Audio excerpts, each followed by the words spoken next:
நம்ம நாடு மாதிரி இங்க யாரும் கோமணம் கட்டிக்கிட்டே இல்லை. அது ஒரு பெரிய மகிழ்ச்சி. அதுதான் நான் சில கேள்விப்படுகிறேன். இங்கே இருந்து அங்கே போய் வாழலாம் என்று பலர் கருதுவதாக தெரிகிறது. வேண்டாம், தயவு செய்து தமிழ்நாட்டு பக்கம்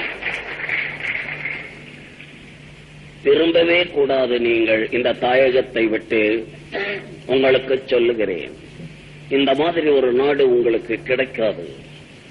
இது இஸ்லாமிய மதம் உள்ள நாடு. பேசுவார்கள் மக்கள், கட்சிகளை பேசவில்லையா? ஒவ்வொருத்தர் ஒரு கட்சி பேசலையா? தமாஷா. கட்சியை பற்றி ரொம்ப பேருக்கு என்ன தெரியும்னு எனக்கு தெரியல, அவ்வளவுதானே தவிர எனக்கு எல்லா கட்சி அஸ்திபாரங்களும் தெரியும், எல்லா கட்சி தலைவர்களும் எனக்கு நண்பர்கள். இவர்கள் ஒன்று நினைச்சுக்கணும், எவன் ஆண்டாலும், கடவுளே நாட்டை ஆண்டாலும் நீங்க உழைச்சிதான் சாப்பிடணுமே தவிர சும்மா வாயில கொண்டாந்து ஊட்ட மாட்டான் யாரும்.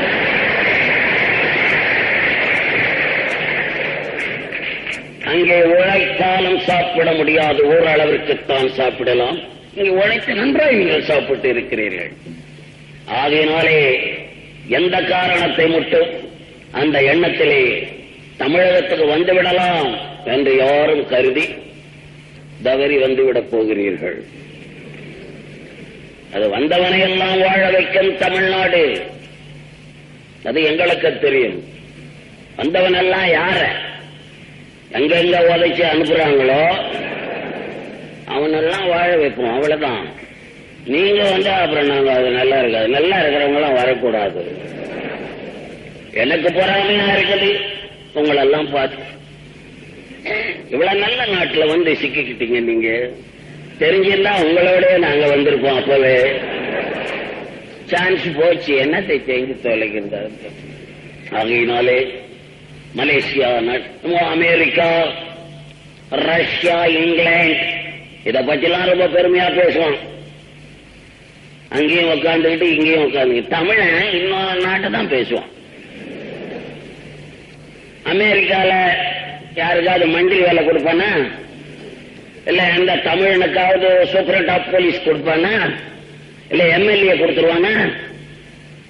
அமெரிக்காவை விட, ரஷ்யாவை விட எல்லா இனத்திற்கும் இங்கே உத்தியோகத்தை தந்திருக்கிறாரே இந்த மலேசியா நாடு, இதை விட உயர்ந்த நாடு அது என்று எவரும் கருதிவிடக் கூடாது.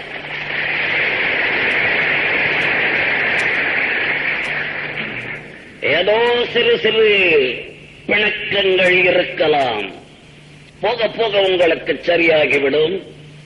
இஸ்லாம் மதம் மிக உயர்ந்த மதம்.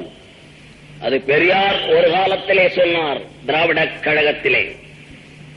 அங்கே பார்ப்பனர்கள் செய்யும் கொடுமையை முன்னிட்டு நீங்கள் மிக கொடுமை செய்தால் திராவிட கழகம் அத்தனை பேரும் நாங்கள் இஸ்லாமியர்கள் ஆகிவிடுவோம் என்று பயமுறுத்தினார் ஒரு காலத்திலே.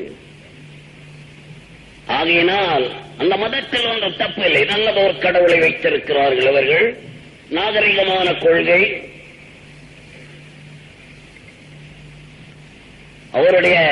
அவரும் கஷ்டப்பட்டு தான் வந்தார். நீங்களும் கஷ்டப்பட்டு வர வேண்டும் நாட்டிலே முன்னுக்கு. இன்னும் ஆண்டவனே கஷ்டப்பட்டு தான் வந்திருக்கிறார்கள் உலகத்திலே. நபிநாயகம் அவர்கள் பல சீர்திருத்த கொள்கைகளை சொன்னதற்கு மெக்காவில் இருந்து மெதினா வரையில் கல்லால் அடித்து துரத்தப்பட்டார்.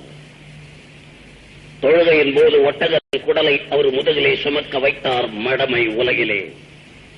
இன்று அறிவு உலகம் அவரை ஆண்டவராக ஏற்றுக்கொள்ளவில்லையா? நன்றாய் சிந்தித்து பார்க்க வேண்டும். இயேசுபிரான் அவர்கள் பல சீர்திருத்த கொள்கைகளை சொன்னதற்கு இரும்பு தொப்பியிலே முற்கள் பதித்து தலையிலே வைத்து சம்பட்டியால் அடித்துக் கொன்றார்கள் மடமை உலகிலே. என்று அறிவு உலகம் அவரை ஆண்டவராக ஏற்றுக்கொள்ளவில்லையா? எங்களுக்கு அறிவு உலகத்துக்கு தெரிந்த 2 ஆண்டவர்கள் தான் எங்கள் புத்தர். இதைதான் நாங்கள் ஏற்றுக்கொள்கிறோம் அந்த நாட்டிலே. இப்பொழுது பல கடவுள் இருக்கிறது, குரோஸ் கணக்கா வச்சிருக்காங்க கடவுள். அம்மாவா வச்சுக்கிறாங்க, அவங்க இஷ்டம். அதை நாம தடை செய்ய முடியாது. ஆனால் அறிவுக்கு எட்ட கடவுளைத்தான் நாங்கள் பாராட்டக்கூடியவர்கள். நாம் அறிவு கொடுக்கிறோம், சீர்திருத்த கருத்துக்களை சொல்லுகிறோம். நாங்கள் அந்த நாட்டிலே எங்களுக்கு வேறொரு வேலையும் இல்லை, மக்களை திருத்துகிறோம், அவ்வளவுதான். குழந்தைகளை படிக்க வைக்க வேண்டும் என்று சொல்லுகிறோம், கேட்க மாட்டேன் என்கிறார்கள். இங்கே பார்க்கிறேன் 6:30 மணிக்கு குழந்தைகள் ஸ்கூலுக்கு போகுது. இந்த காட்சி எந்த நாட்டிலே பார்க்க முடியும்? இப்படி தமிழன் படித்த காலத்தை சேரன் சோழன் பாண்டியர் காலத்திலே கூட படித்ததில்லை. தமிழர்கள் குழந்தைகள் படிக்கிறார்கள். தாயும் படித்தவர்கள், தந்தையும் படித்தவர்கள். பள்ளியிலே இருந்து வந்ததும் என்ன படித்திருக்கிறாய், என்ன மார்க்குன்னு கேட்கிறான். அதனால எல்லாம் படித்தவர்களாக இருக்கிறீர்கள் தமிழர்கள். அந்த நாட்டிலே படிப்பில்லை, மக்கள் படிப்பு கொடுத்திருக்கிறார்கள், படிக்க போக மாட்டார். இங்க 6:30 மணிக்கு எழுந்திரிச்சது குழந்தைங்க, அங்க 10:30 மணிக்கு எழுந்திருக்க. ஆடு மாடுகள் அவுத்து விட்ட மாதிரி விடுவானுங்க. நேரம் அங்க கஞ்சி ஊத்துற இடத்துல போய் சுத்தி உக்காந்து டான்ஸ் பண்ணும், அவ்வளவுதான். ஒன்னு கையை விட்டு சாப்பிடும், ஒன்னு காலை விட்டு சாப்பிடும். சாப்பிட்டுட்டு நேரம் எங்கேயா போயிடும், சினிமாவுக்கு போயிடும். சின்ன வயசுல சினிமா அதான் ஒரு படம் போச்சு அந்த நாடு. தாய் தகப்பன் கண்டிக்கிறது இல்ல, குழந்தைய கேட்பான், எங்க நான் போயிட்டு வந்தேன் இன்னைக்குன்னு. கொஞ்சம் குழந்தைய பிடிச்சிக்கணும், இந்த கோச்சி பில்லா மாதிரி ஒரு குழந்தைய பிடிச்சுக்கிட்டு கொஞ்சம் எங்க நான் போனேன், நான் இன்னைக்கு பள்ளிக்கூடம் போல நைனா, சினிமாவுக்கு போனேன் நைனா. குழந்தை பார்க்கக்கூடிய சினிமாவா தமிழகத்திலே எடுக்கிறார்கள். பெரியவனை பார்த்து கெட்டு போய் கிடக்கிறான். மனுஷன் உள்ள போய் பார்க்க முடியாது, அவ்வளவு ஆபாசமான பாடல்கள். ஒவ்வொரு வார்த்தைக்கும் 3 அர்த்தங்கள், தவறான பாதையிலே உள்ள அர்த்தங்கள். பார்க்கலாமா சினிமாவே, அடிக்கணும் தகப்பன். அந்த நிலை அந்த நாட்டிலே வரவில்லை. நல்லா இருக்காடான்னு கேட்பான். என்ன படட்டா பார்த்தேன் நான் வாங்கினேன். ஜெமினி கணேசனை சாவித்திரி, இவன் சிவாஜி கணேசனை சாவித்திரியை போட்டு டப்பாங்க குத்துறாங்க, அதை பார்த்தேன் நான். அவங்க ஆய் செஞ்சதெல்லாம் இவன் அறிவு கேட்டது. டப்பாங்குத்துனதுல அவ்வளவு டேஸ்ட். அங்க அரையணும் டப்பாங்குத்துறத பார்க்கலாமா பார்க்கலாமா. அவங்கிட்டே அப்பன் கேட்பான், நல்லா இருக்காடா நான். அவன் நல்லா இருக்கணும். அப்ப நீ வீட்டுல தூங்கு, நானும் ஓத்தாலும் 2வது ஷோவுக்கு போறோம், இவன் போவான். எப்படியே குழந்தைகள் படிப்பதில்லை அந்த நாட்டிலே. இதையெல்லாம் நாங்கள் சீர்திருத்தம் செய்கிறோமே தவிர, பலருக்கு பல சந்தேகங்கள். இங்க நான் வரக்கூடாது என்று சொன்னதற்கு காரணம், ஒரு பெட்டிஷன், ஒரு பார்லிமெண்ட் மலையா நண்பர் 3 மணிக்கு ஒரு கூட்டம் நடந்துச்சு. பார்லிமெண்டரி நம்பர், அவர் மலேசியா, அவர் தலைமையில தான் பேசினேன். அவர் சொன்னார், பெட்டிஷன்ல இவர் ரொம்ப கெட்டவர்னு வந்திருக்கு. நான் கூட நினைச்சேன் எப்படி தலைமை வைக்கிறதுன்னு. கெட்டவரா இருந்தா இவ்வளவு கூட்டம் வருமா அப்படின்னு பேசுறார். நம்ம ஜனங்க தான், நம்ம தமிழ் மெட்ராஸ்ல இருந்து புறப்பட்டு வந்தோமே, அந்த தமிழர்கள் கொஞ்சம் தமிழனவ 2 அப்படிதான் இருப்பாங்க. எல்லாம் நம்ம அட்ஜஸ்ட் பண்ணிக்கிட்டு தான் போகணும்.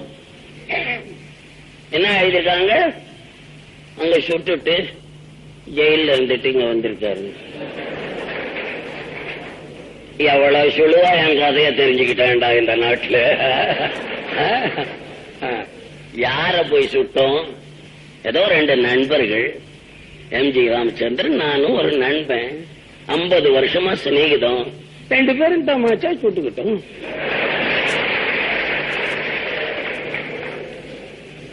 டப்பாசி சுட்டுக்கல, அதேதான். என்ன சுட்டுக்கிட்டா என்ன இப்போ? நாங்க 2 பேரும் அங்க வாழறோம், நாங்க சுட்டுக்கிறோம்.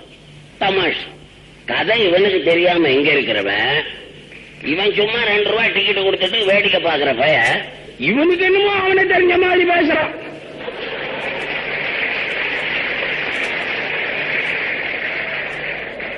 என்னுடைய சிநேகிதன் ராமச்சந்திரன், நாங்க கோபத்துல ஏதோ சுட்டுக்கிட்டோம், அவ்வளவுதான். ஏன் சுட்டுக்க கூடாதா? பொண்டாட்டியும் புருஷனை அடிச்சுக்கலையா? அத போய் கேள பாப்போம். அப்ப நம்ம அவனை வெட்டிக்கல. அதே மாதிரி 2 நண்பர்கள் அடிச்சுக்கிட்டோம், அவ்வளவுதான். கையில கம்பு இருந்தா கம்பு எடுத்து அடிச்சுக்குவோம், கத்தி இருந்தா கத்தி எடுத்து அடிச்சுக்குவோம். ரிவால்வர் இருந்துச்சு அந்த நேரத்துல, எடுத்து அடிச்சு விட்டான். அடிச்சு விட்டு தப்புன்னு நிறுத்திட்டோம். நாங்க என்ன ஒருத்தரை கொண்டு சுட்டுக்கிட்டோம். கன்ல ரிவால்வர்ல 8 தோட்டா இருக்கு. 8 தோட்டா இருக்கு. அப்படி புராதமா இருந்தா 8 தோட்டாவும் பயன்படுத்தி இருப்போம். ஒரு தோட்டா தான் ஆச்சு. இல்ல வெடிக்கலையான்னு பார்த்தோம், அது வெடிச்சிருச்சு. அதுக்கு நம்ம என்ன? இதையெல்லாம் ரொம்ப பேர் புரியாம தவறாய் பேசுகிறார்கள். எங்களுக்கு நாங்க இப்ப பெரியார் இருந்த உடனே நாங்க 2 பேரும் தான் கிட்ட இருந்து பேசிக்கிட்டு இருந்தோம். தவிர எம்ஜி ராமச்சந்திரன் என்னிடத்துல நல்ல மரியாதை உண்டு. ஆனந்த விகடன்ல எழுதியிருக்கார், நான் ஏன் பிறந்தேன் என்றதுல நடிகவியல் ராதா அண்ணன் அவர்கள்தான் இந்த கலை உலகுக்கு எனக்கு வழிகாட்டி. படிச்சு பார்க்கணும் இதெல்லாம். இவங்க படிக்கிறதில்ல, அத படிச்சுட்டு இன்னொருத்தன் வேற மாதிரி எழுதுவான். அத படிச்சுட்டு எதையாவது சொல்றது. நேரா பார்த்தாதான் சொல்லணும்.